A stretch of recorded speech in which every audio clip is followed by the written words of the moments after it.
Hi there again. So here we are at the end of this video series. Now don't be sad. I'm sure you must be thinking that this is the end of this video series. But to me, this is actually the beginning of your IoT journey with Avishkaar. So cheer up. I have some more information for you guys.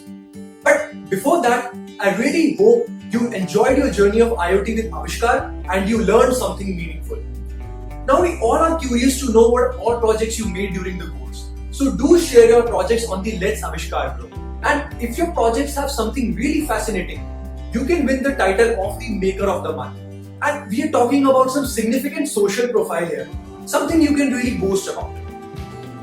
Apart from that, every year Avishkaar hosts IRC, an international level competition, in which you get to solve a lot of problem statements and win exciting prizes.